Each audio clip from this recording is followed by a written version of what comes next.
Ready? Hi, my name is Kunal Desai. I'm here to give you a speech today on the artificial intelligence. Why are we there? Are we there yet?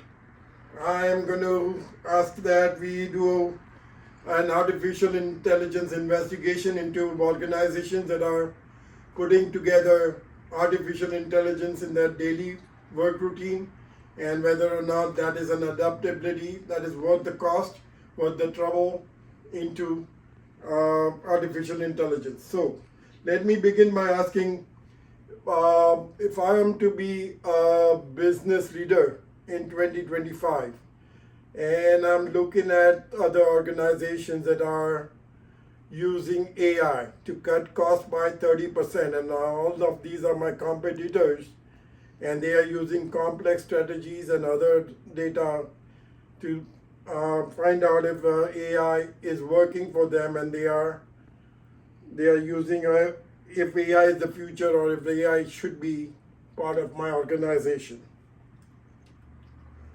So the reality versus the hype. The promise is that AI will transform every industry and solve major problems. The reality is 88% of organizations use AI, but most are still in the pilot stage. Nobody has a firm grasp on exactly what AI can do for them. The gap, only 39% report meaningful enterprise. So out of the 88%, we are looking at only 39% actually making it and using AI in their business.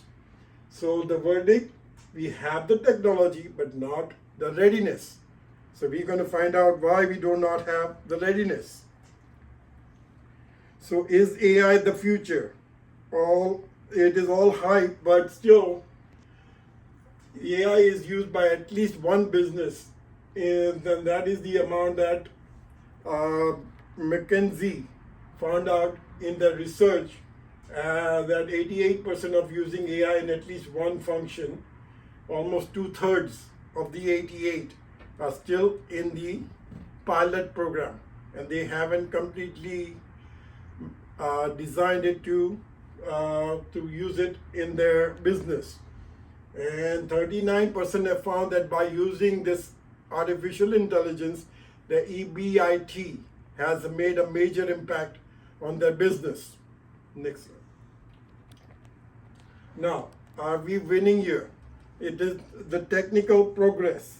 So AI, it is technically, economically affordable, but it is also technically advanced. So all models perform jumped 18.8% to 67.3, and some examples of them are on the technical progress. First one is Waymo.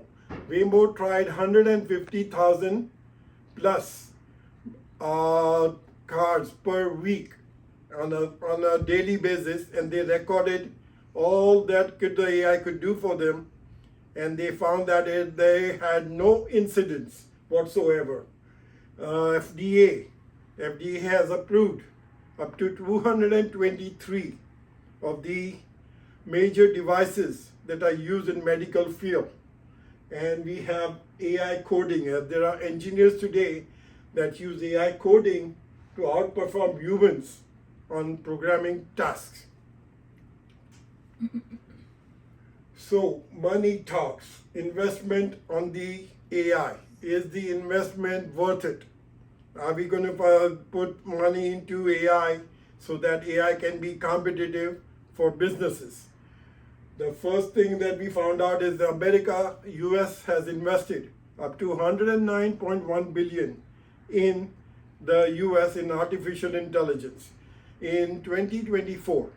Now that is 24% more than China and more than 68% than UK. And when looking at a different AI model, which is Gen AI, Gen AI has 39% used, 33.9 billion invested, and individually they are very competitive, but not so much used in business. Now, so then the question asked, is the organization there yet? Is that organization ready for AI? Data quality and bias. 45% worry about the AI accuracy. Now, when it comes to AI accuracy, all these are legacy systems. Each legacy system has their own customer data, they have inventory data, they have their own uh, HR systems, the financial systems, and they do not talk to each other. That is so very surprising. They should be talking to each other. They should have, they have coordination between them, but they still don't.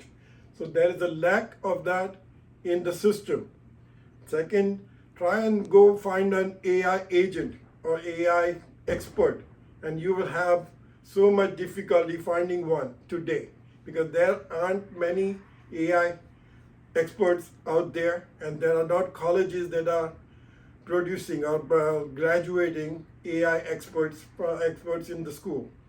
So there's a discrepancy into the AI expertise. That we need to have more AI agents that are capable of hiring. Now we can find those high AI agents, but then you have to pay them big money to be able to hire them. So that is a humongous cost to the organization. Now the other part is there are many barriers to uh, the organization. Now there are some of them are the privacy and compliance. Every organization requires a privacy and compliance stature. So each and every executive at every level of the organization has to worry about privacy and compliance with all new AI rules. And as a matter of fact, in 2024, US federal government came up with 53 new laws that pertain only straight to AI. That is one too many to comply with and to have privacy issues with it.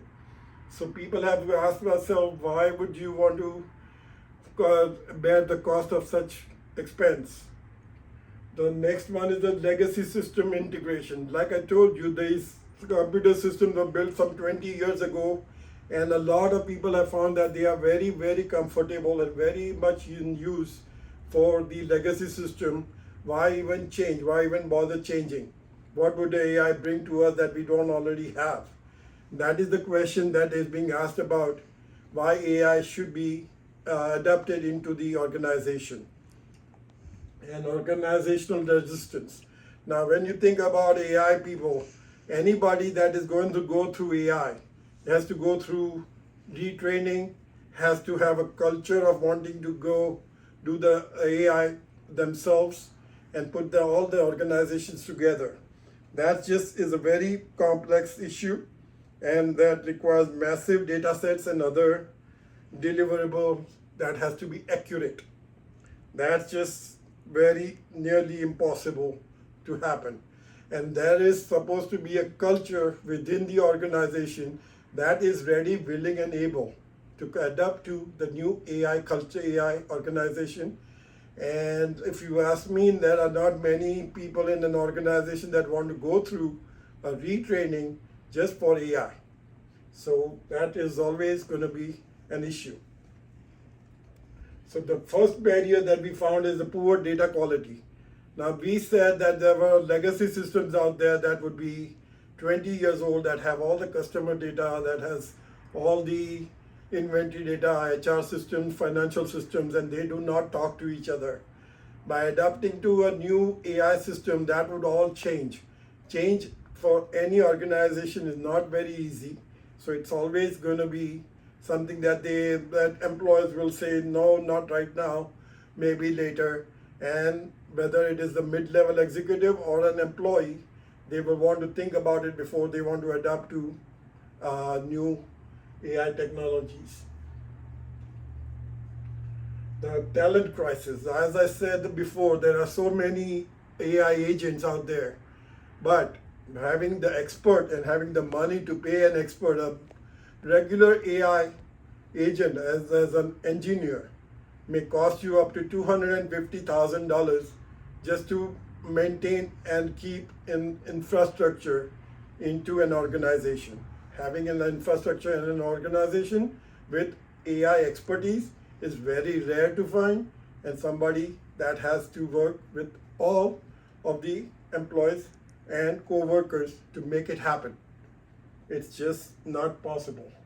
So data scientists, ML engineers, AI specialists, all are in severe shortage.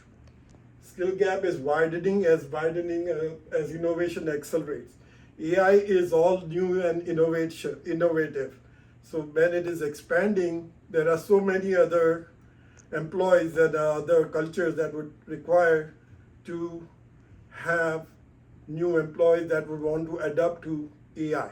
It's not possible to do that. Most enterprises lack internal expertise to scale. So when you have an organization with 100 plus employees and you want to scale to a new AI system, not everybody is readily adaptable, or not everybody, the talent is not there. The talent may be very, very lacking. So you have to have everything in place before we can do that.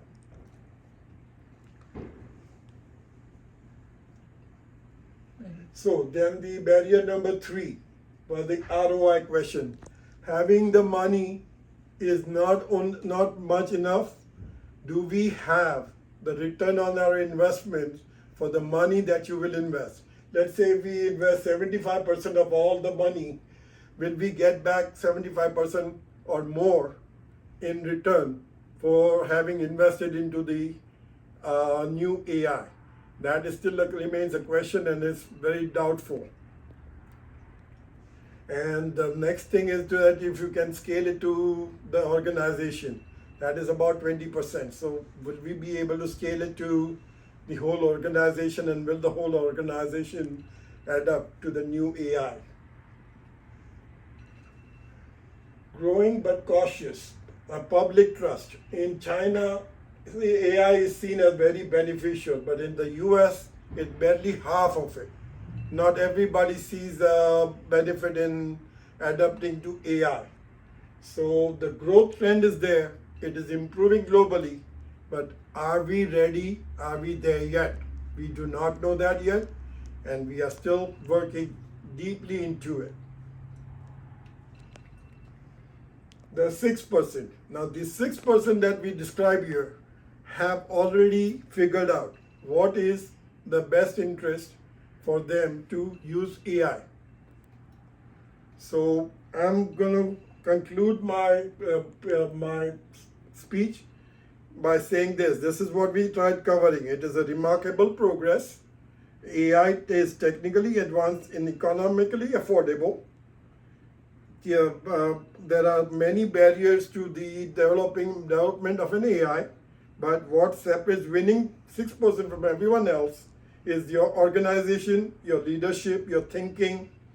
AI is transforming, or are they hoping a pilot project fixes everything?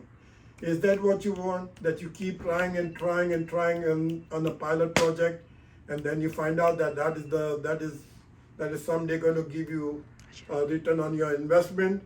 Or would you rather start with leadership, start thinking about AI transformation, and see where we can go with it? So there are many, like I said, there were 59 US federal AI regulations in there. The global mention is that legislative mentions of AI is in 75 countries, and then everybody has adapted to the new reality. So now we can go to the last slide. So there is a roadmap. Thank you.